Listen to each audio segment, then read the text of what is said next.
Assalamualaikum warahmatullahi wabarakatuh. Saya Riani Safera dari kelas TIPA 4B akan membahas sedikit mengenai pembuatan protein sel tunggal.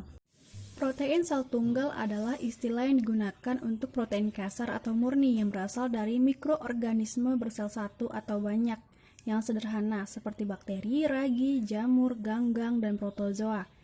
Protein sel tunggal dapat digunakan sebagai tambahan protein pada pangan, pelengkap protein untuk ternak, dan ramuan pangan yang berfungsi sebagai pembentuk cita rasa.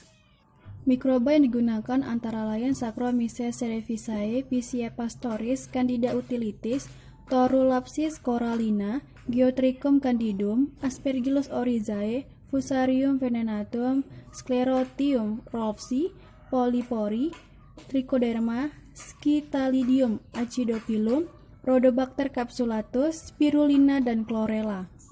Berikut morfologi mikroba penghasil protein sel tunggal. Yang pertama, Saccharomyces cerevisiae. Saccharomyces berasal dari bahasa Latin Yunani yang berarti gula jamur, sedangkan cerevisiae berasal dari bahasa Latin yang berarti bir.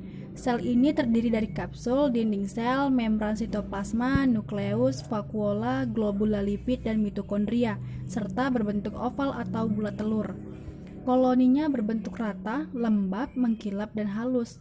Spesies ini bereproduksi secara seksual dengan membentuk conidium dan juga bereproduksi secara aseksual dengan membentuk askospora sebanyak 4-8 buah dalam askus serta melakukan pertunasan. Cara hidupnya kosmopolitan dan mudah dijumpai pada permukaan buah-buahan, nektar bunga, dan dalam cairan yang mengandung gula. Namun ada pula yang ditemukan pada tanah dan serangga. Selain kosmopolitan, Saccharomyces dapat pula hidup secara saprofit maupun bersimbiosis. Selanjutnya yaitu Aspergillus oryzae. Jamur Aspergillus oryzae hidup sebagai saprofit atau parasit dengan massa berbentuk benang atau filamen, multiseluler, bercabang-cabang, dan tidak berklorofil. Masing-masing benang disebut hifa dan kumpulan hifa disebut miselium. Perkembangbiakan secara vegetatif dilakukan dengan konidia, sedangkan pembiakan secara generatif dilakukan dengan spora yang terbentuk dalam askus. Aspergillus oryzae termasuk Keptang bersepta, tidak menghasilkan spora seksual, konidiofor terletak bebas dan tumbuh irreguler, miseliumnya bersih dan tidak berwarna serta bercabang. Aspergillus oryzae tumbuh pada suhu paling rendah 12 Celcius, tumbuh pada suhu paling tinggi 48 Celcius, dan tumbuh optimal pada suhu 25-42 Celcius. Selanjutnya yaitu Spirulina. Spirulina sp merupakan mikroalga yang menyebar secara luas, dapat ditemukan di berbagai tipe lingkungan, baik di perairan payau, laut, dan tawar. Spirulina sp berkembang biak dengan cara aseksual atau membelah diri. Spirulina sp merupakan jenis mikroalga yang memiliki bentuk spiral, yang bergabung menjadi satu, memiliki sel berkoloni, membentuk filamen terpilin, mempunyai spiral, tidak bercabang, autotrof, dan berwarna biru kehijauan. Selanjutnya yaitu pemanfaatan beserta cara kerja mikroorganisme. Yang pertama, Saccharomyces cerevisiae, yang termasuk ke dalam jenis ragi, yang biasanya digunakan dalam pembuatan roti. Dalam pembuatan roti, ragi dibutuhkan agar adonan bisa mengembang. Ragi biasanya ditambahkan setelah tepung terigu ditambah air lalu diaduk secara merata. Setelah itu, selanjutnya adonan dibiarkan beberapa waktu. Udara atau oksigen yang masuk ke dalam adonan pada saat pencampuran dan pengulenan untuk tumbuh oleh khamir. Akibatnya akan terjadi kondisi anaerob dan terjadi proses fermentasi. Gas CO2 yang dihasilkan selama proses fermentasi akan terperangkap di dalam lapisan film gluten yang impermeable.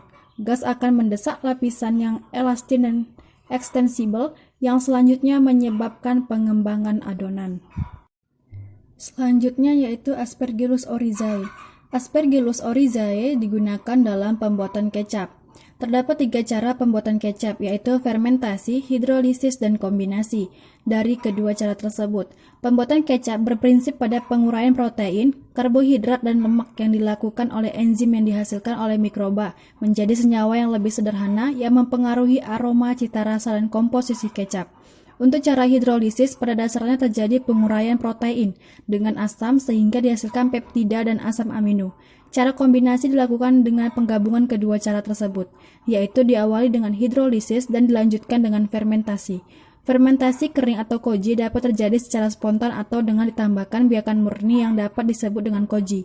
Salah satu jenis kapang yang umum digunakan untuk fermentasi koji yaitu Aspergillus oryzae, dan Aspergillus oryzae juga berperan dalam menimbulkan aroma khas kecap. Yang terakhir yaitu Spirulina sp. Spirulina sp merupakan salah satu alternatif dari pemenuhan makanan fungsional, mengingat akan kandungan asam aminonya yang tinggi sangat berhubungan dengan fungsi protein sel tunggal sebagai makanan tambahan dan sumber protein utama. Protein pada Spirulina sp kering mencapai 72% dan memiliki kandungan vitamin B12 yang tinggi. Sebanyak 20% pisocianin terdapat pada Spirulina sp yang merupakan pigmen biru yang bermanfaat untuk meningkatkan kekebalan tubuh dan menghasilkan anti kanker. Kemudian 3-7% mengandung mineral esensial. Bagi anak-anak yang kekurangan gizi, mengkonsumsi Spirulina sp mampu memberikan pemulihan yang cepat.